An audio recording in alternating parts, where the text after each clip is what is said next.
بازار تنگ ہے, گاڑی باہر رکھو جاؤ, اب وہ اندر لے لے جانا, اس کے بعد کھڑنا, اس کو نہیں ہونا, لڑیاں ہونا, یہ سب نہیں ہونا چاہیے. اور اسی طریقے سے بازار میں ماشاءاللہ اللہ کا ذکر بھی ہونا چاہیے. دیکھو جب وہ ذی الحجہ کے 10 دن آتے تھے, حضرت عبداللہ ابن عمر اور حضرت ابو رضی اللہ عنہما کیا کرتے, بازار میں جا کے تکبیراں پڑھتے تھے.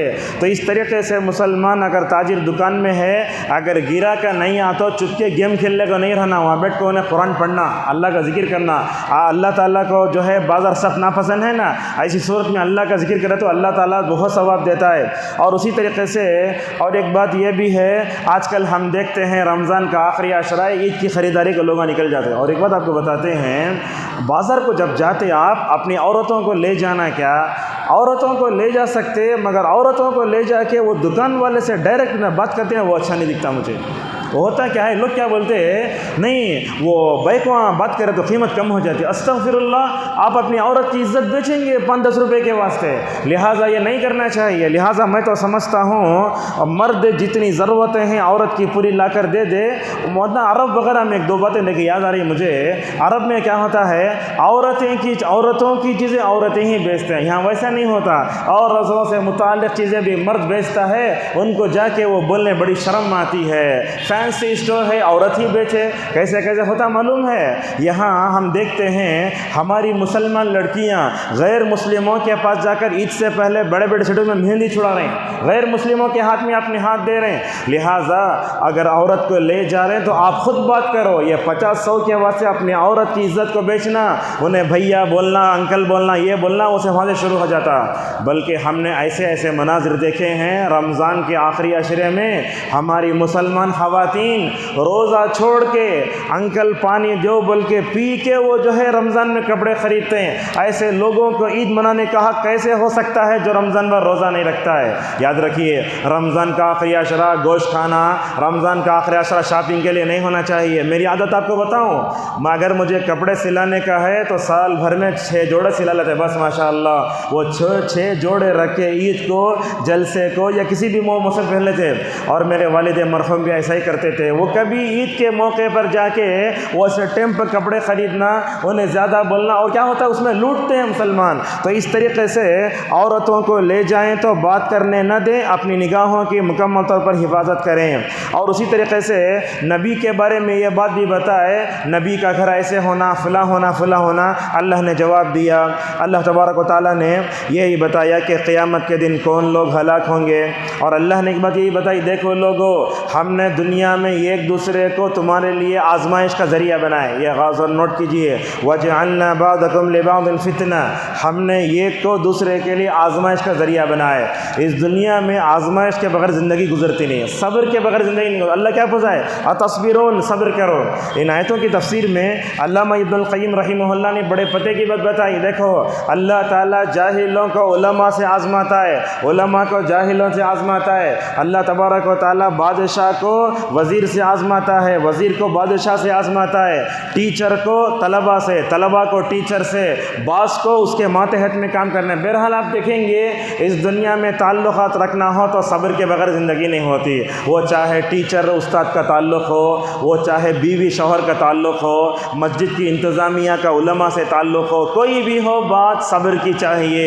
اللہ کے نبی نے تو یہی فرمایا, المومن الذی یخالط الناس ویصبر علی اذاہم, وہ مومن بہتر ہے جو تعلقات رکھتا ہے, تکلیف آتی صبر کرتا ہے اس مومن سے, جو تکلیف برداشت بھی کرتا نہیں, لوگوں سے تعلقات بھی نہیں رکھتا. اور اللہ تعالیٰ نے اس سیاق میں جہاں یہ کہا, اللہ تعالیٰ نے نبیوں کو قوم کے ذریعے آزمایا, قوموں کو نبیوں کے ذریعے آزمایا. اللہ تعالیٰ نے نوح علیہ السلام کو 950 سال تک قوم کے ذریعے آزمایا, اور قوم کو نبی کے ذریعے آزمایا گیا. لہٰذا یہ بات علماء نے بتائی. اور اسی طریقے سے قیامت کے دن اس امت کا حساب و کتاب کتنا جلد ہوگا. علامہ امین شنقیطی رحمہ اللہ, اصحاب الجنت یومئذ خیر مستقر و احسن مقیلا, قیلولے کا وقت کتنا ہوتا, 15-20 منٹ. علامہ امین شنقیطی رحمۃ اللہ علیہ کہتے ہیں قیامت کے دن اتنی بڑی امت کا حساب بھی ماشاءاللہ جلد ہو جائے گا. آپ صلی اللہ علیہ وسلم نے اس امت کو آخرت میں کیا کیا خوشخبریاں نہیں دیں. آپ نے فرمایا, نحن الآخرون السابقون یوم القیامہ, لوگوں زمانے کی ترتیب سے دیکھیں تو سب سے آخری میں آئے، انشاءاللہ جنت میں سب سے پہلے جائیں گے۔ اس اعزاز پر اگر ہم اللہ تبارک و تعالیٰ کا قیامت تک بھی شکر ادا کریں، اللہ کا شکر ادا نہیں کر سکتے۔ اس صورت میں اللہ نے برے دوست کا انجام بھی بتایا ہے۔ آج ہماری نئی نسل، ہمارے چھوٹے چھوٹے بچے یہ بری دوستی کی وجہ سے بہت غارت ہو رہے ہیں۔ ان آیتوں کے شان نزول میں لکھا ہے، سرداران قریش میں سے ایک آدمی جو ہے نبی پر ایمان لا لیا۔ اس کا دوست بولا، جب تک تو محمد کا انکار نہیں کرتا میں تجھے بات نہیں کرتا۔ اللہ تبارک و تعالیٰ آیتیں اتاری۔ اب دیکھیے، انسان برے دوست کے ساتھ رہ کر اس کی دنیا آخرت پوری غلط ہو جاتی ہے۔ اللہ تو کو کیسے ایک مثال کے ذریعے سمجھاتا ہے۔ یہاں دیکھیے، وہ یوم یعز الظالم، کب غلطی ہو تو انسان کیا کرتا؟ یہ ہاتھ کو لے کر دانت کے نیچے دباتا، ایسا۔ اللہ فرماتا ہے قیامت میں یہ برے دوستوں کی وجہ سے جو تباہی ہوگی، آخرت میں کہے گا کاش اللہ اور اس کے رسول راستے پر چلتا تو کتنا اچھا ہوتا، فلاں کو دوست بنا کے پورا چلے گیا مجھے۔ علامہ ابن القیم رحمہ اللہ فرماتے ہیں، دیکھو برے دوستوں کے بڑے بڑے نقصانات ہیں۔ برے دوست کا سب سے بڑا نقصان یہ ہے کہ قبول حق کی راہ میں رکاوٹ بنتا ہے۔ الحمدللہ ہم سلفی ہیں، اہل حدیث ہیں، کسی بدعتی سے آپ کی دوستی ہو گئی تو کیا کرتے؟ اس کی بدعت کا اثر آپ کے اوپر آہستہ آہستہ ہوتا جاتا، ایک دن وہ بھی آتا انسان سنت بھی چھوڑالتا۔ میں آپ کو بتاؤں، عمران بن حطان یہ صحیح بخاری کے راویوں میں سے ہیں، صحیح بخاری کے راوی انہوں۔ ایک دن کیا کرے، یہ خارجی عورت سے شادی کر تم بولے۔ خوارج کون معلوم ہے؟ لوگ بہت سمجھائے شادی مت کرو، بلکہ کیا ہوا، اتنے بڑے عالم دین ہو کر وہ یہ خارجی کی عورت سے شادی کرے تو نعوذ باللہ خارجی بن گئے۔ اللہ اکبر۔ تو اس سے کیا معلوم ہوتا ہے، یہ برا دوست بڑا خطرناک ہوتا ہے، خیر سے بھی روکتا ہے، دین بیزاری آتی ہے۔ اگر آپ برے دوست سے بیٹھیں گے، انہیں کیا کرتا؟ تمہارے دین میں شک و شبہ پیدا کرتا۔ اللہ تعالیٰ کئی کو ایک مرد کو 4 عورتوں سے شادی کرنے کا رکھا ہے، ایک عورت کو 4 مرد ہونا تھا، ایسا تو ایسا اللہ کے بتاتا ہے۔ لہٰذا آج کل ہم دیکھتے ہیں یہی شکوک و شبہات پیدا ہو رہے ہیں، ذوق خراب ہو جاتا ہے انسان کا۔ آج کل کیا ہوتا ہے، دیکھو برے دوست کیسے ہوتے ہیں، وہ ایک فون رکھ لینا، اس میں ہیڈ فون لگا لے گا، اس کے کان میں ایک وائر، اس کے کان میں ایک وائر، بیڑی سلگانا بولے تو ایک میچز میں دونوں سلگا لینا۔ یہ سب دیکھ رہے ہیں ہم، یہ برے دوست اتنے خطرناک ہوتے ہیں۔ اور اسی طریقے سے جو دین بیزار ہوتا ہے، بندہ دین سے بھی آزاد ہو جاتا ہے، ارکان اسلام بھی نہیں جانتا، ارکان ایمان بھی نہیں جانتا۔ ذرا اس آیت کی روشنی میں ہمیں اپنی دوستی کا جائزہ لینا چاہیے۔ ہماری دوستیاں کیا ہوتی ہیں؟ کھانے پینے کی ہوتی ہیں، ہمارے دوستیاں پھرنے کی ہوتی ہیں، ہماری دوستی دین کے اعتبار سے نہیں ہوتے۔ اگر میرا دوست نماز نہیں پڑھ رہا ہے تو اسے نمازی بنانا، اگر میرا دوست داڑھی کاٹتا ہے تو اسے نصیحت کرنا، اگر میرا دوست ٹخنے کے نیچے کپڑے پہنتا تو اسے بتانا۔ نہیں بتاتے، وہ ڈرتے، کہاں تو بھی بول رہا دوستی کہاں ختم ہو جاتی کہ دوستی ختم ہوئی تو جاتا، ایسی دوستی سے نہیں رہنا بہتر ہے۔ اسی لیے ابن القیم رحمہ اللہ بولتے ہیں، برے دوست سے تنہا رہ جانا بہتر ہے۔ اگر برا دوست ملا یہ دنیا کی سب سے بڑی نعمت ہے۔ اسی لیے امام شافعی رحمہ اللہ نے کہا، اچھا دوست بڑی مشکل سے ملتا ہے، اسے سنبھال کر رکھو، اس لیے کہ اچھے دوست کا ملنا مشکل ہے اور اس کا جدا ہونا بہت آسان ہے۔ اور دوستوں میں آپ سے کہتا ہوں، علماء سے جڑ کر رہو نوجوانوں۔ اگر آپ علماء سے جڑ کر رہیں گے، ماشاءاللہ علامہ بن باز کہتے ہیں کہ آدمی آدھا عالم بن جاتا۔ تو علامہ ابن کثیر کیا بولتے، جو بھی آدمی کھانے پینے میں اس میں ٹارگٹ بنا کے دوستی کرتا، ایسی دوستی مرتے دم تک تو کام آتی، مگر آخرت میں وہ کیا ہو جائے گی؟ دشمنی میں بدل جائے گی۔ اللہ نے تو یہی کہا، الخلاء یومئذ بعضهم لبعض عدو الا المتقین۔ اس کے بعد یہاں خواتین بھی ہیں، ہم ان سے بھی کہنا چاہیں گے، اگر آپ کو کسی کو سہیلی بنانا بولے تو ذرا دیکھ کے بناؤ، مالداروں کو بنانا یا زیادہ بات کرنے والی کو بولنا، آنٹی بولنا، فلاں بولنا نہیں۔ آپ کے دین میں جو آپ کا تعاون کرتی، نیک بناتی، ایسے عورتوں سے دوستی کرو، ورنہ کھانے پینے کی دوستی، کپڑے کی دوستی دنیا تک رہتی، آخرت میں ایسی دوستی کام نہیں آتی۔ اور قرآن پر ایک اور ایک اعتراض ہوا، اللہ تعالیٰ کئی کو یہ قرآن کو ایک مرتبہ کئی کو نہیں اتارا، توریت انجیل زبور آسمانی کتابیں پوری ایک مرتبہ اتر گئیں۔ اللہ نے فرمایا یہ 23 سال میں ہم نے اس قرآن کو اتارا، اس کی حکمت اللہ بہتر جانتا ہے۔ ہم نبی کریم صلی اللہ علیہ وسلم کے دل کو مضبوط کرنا چاہتے ہیں۔ اس کے بعد اللہ نے کئی اقوام کا ذکر فرمایا، قوم نوح فلاں فلاں کا توحید کے دلائل دیے، ہوا اللہ کی ایک بڑی نعمت ہے، بارش اور سسرالی رشتہ بھی ایک بہت بڑی نعمت ہے۔ رحمان کے بندوں کے اوصاف کا ذکر کر کے اللہ نے بتایا، یہ رحمان کے بندے وہ ہوتے ہیں جو زمین پر نرمی سے چلتے ہیں اور اس کے بعد ان کی راتیں اللہ کے سامنے سجدے کی حالت میں گزرتے ہیں۔ یہ سب سے پہلے اپنے آپ کو بچا کے اپنے بیوی بچوں کو بچاتے، خرچ کرے تو ہاتھ کھولے تو ایک دم فری، روکے تو بخیلی، کہا بیلنس سے خرچ کرتے ہیں، یہ زنا کے قریب نہیں جاتے، شرک نہیں کرتے۔ اور اسی طریقے سے اللہ نے کہا یہ لوگ ایسے ہیں جو ہمیشہ زنا سے توبہ کرتے ہیں اور کبھی کیا بولے تو بھی نہیں سن لیتے۔ ہمارے یہاں کچھ لوگوں کو دیکھتے، وہ غیر عالم ہے، کون ہے، اچھا بول رہے بھائی، باڈی لینگویج اچھی ہے، وہ سن لے، مومن ویسا نہیں ہوتا۔ مومن دیکھتا کس سے سننا، کیا بولنا، کس سے سننا، وہ سب مکمل طور پر ہونا چاہیے۔ اور اللہ نے اور ایک بات بتائی، مومن وہ ہوتا ہے جو غیر مسلموں کے تہوار میں نہیں جاتا۔ ہمارے پاس ہوتا کیا ہے، سیاست میں گئے تو ہیپی کرسمس، ہیپی دیوالی نہیں بولنا چاہیے، حالانکہ انہوں ہم نہ بولو گے تو بولتے نہیں، ہمیں جن کو بولتے سو کیا بولے تو نہیں، انہیں لیڈنگ میں ہے، یہ ہے وہ ہے۔ یاد رکھیے غیر مسلموں کے تہوار پر انہوں ہمیں کچھ بھی نہیں بول سکتے، پیسہ بھی نہیں دے سکتے، تعاون بھی نہیں کر سکتے، اگر انہیں کچھ بولا تو خاموش ہو جانا۔ اور ایسے موقع پر جو چیز ہمیں کھانے کے لیے جاتی ہے وہ کھانا بھی نہیں چاہیے۔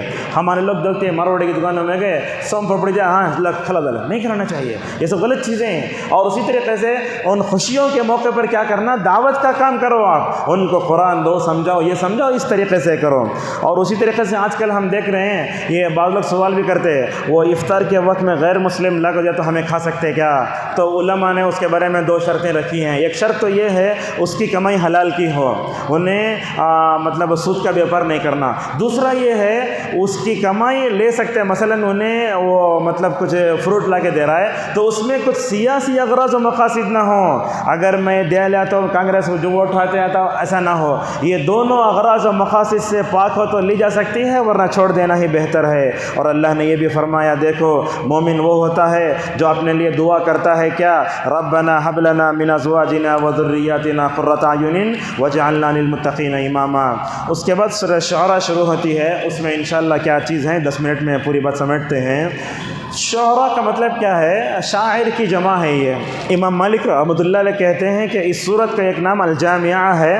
اللہ تبارک تعالیٰ نے اس سورت میں نبیوں کا تذکرہ فرمایا۔ کس کا تذکرہ دیکھیے، حضرت موسیٰ کا، نوح کا، صالح کا، لوط کا، شعیب کا اور نبی کریم صلی اللہ علیہ وسلم کا۔ سوال یہ آتا ہے شعراء نامی سورت میں نبیوں کا ذکر کیوں ہوا؟ اور سنیے بات، یہ اللہ یہ بتانا چاہتا ہے لوگوں جیسے شاعر بھٹکتا پھرتا ہے ویسے نبی بھٹکتا پھرتا نہیں ہے۔ ایک وجہ تو یہ، دوسری وجہ یہ ہے، دیکھو شاعر کا کلام کبھی سمجھ میں آتا کبھی نہیں آتا، انہیں کیا ملے وہ بولتا۔ یاد رکھو نبیوں پر اترنے والی کتابیں یہ شاعرانہ کلام نہیں ہیں، اور خود نبی کریم صلی اللہ علیہ وسلم جس جگہ نبی بنا کر بھیجے گئے تھے وہاں کے لوگوں کو اپنی فصاحت و بلاغت پر بہت زیادہ ناز تھا۔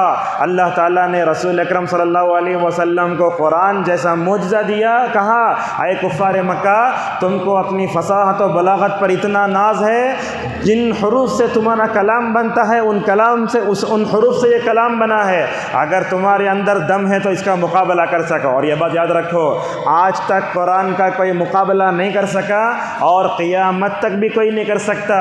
یہ قرآن کا ہمارے درمیان میں حفاظت کے ساتھ رہنا اتنا بڑا معجزہ ہے جس پر ایمان لا کے ہم سب کو اللہ تبارک و تعالیٰ کا تقرب اختیار کرنا چاہیے۔ اللہ تبارک و تعالیٰ نے اس صورت میں حضرت موسیٰ کا تذکرہ فرمایا۔ موسیٰ فرعون کے پاس جاتے ہیں، وہ جانے سے پہلے ڈر لگتا۔ اب حضرت موسیٰ جو ڈرے وہ یہ ہے فطری خوف ہے۔ وہ اب دیکھتے بڑے بڑے لوگوں کو چپکلی کو دیکھا تو ڈر ہوتا، جھنگور رہتے تو ڈر ہوتا، بولا نہیں کیا اتنے بڑے ہو ڈرتی تمہیں۔ دیکھیے خوف کی 3 قسمیں ہوتی ہیں، جیسا کہ ابن حنبلی رحمہ اللہ بولتے، ایک انسان کے اندر فطری خوف ہوتا ہے، جیسے اللہ کے نبی صلی اللہ علیہ وسلم اور ابو بکر غار ثور میں تھے، وہاں بھی ڈرنے لگے ابو بکر، یہاں حضرت موسیٰ ڈرنے لگے، یہ نیچرل خوف تھا۔ اللہ نے کہا لا تخف انک انت الاعلی، اے موسیٰ ڈرنے کی ضرورت نہیں ہے، میں تمہارے ساتھ ہوں۔ اور اسی طریقے سے اللہ تبارک و تعالیٰ نے اس صورت میں یہ بھی بتایا، دیکھو ہر نبی کے ساتھ اللہ نے امانت داری کا لفظ استعمال فرمایا، ہر نبی امانت دار تھا، ہر نبی متقی تھا۔ اور اس صورت میں اللہ تبارک یہ بتاتا ہے، دیکھو لوگوں دنیا میں دعوت کا کام کرنا چاہتے ہیں تو ان صورتوں کو پڑھو۔ دعوت میں سب سے پہلے توحید آنا، اس کے بعد کیا آنا؟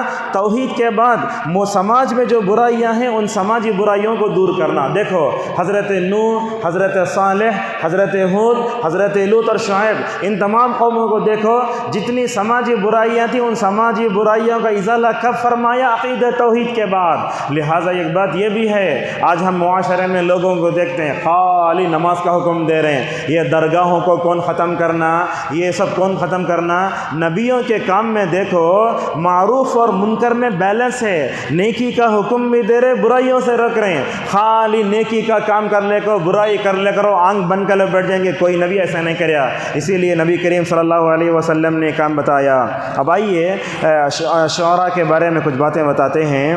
یہ بات یاد رکھیے، اللہ تبارک و تعالیٰ نے کسی بھی نبی کو شاعر نہیں بنایا، حضرت آدم سے لے کر محمد صلی اللہ علیہ وسلم کوئی نبی شاعر نہیں۔ اللہ نے سورہ یاسین میں کہا وَمَا عَلَّمْنَاهُ الشِّعْرَ وَمَا يَنبَغِي لَهُ، اور یاد رکھیے رسول اکرم صلی اللہ علیہ وسلم بھی شاعر نہیں تھے، اور آپ صلی اللہ علیہ وسلم جو ہے شاعر کیوں نہیں تھے؟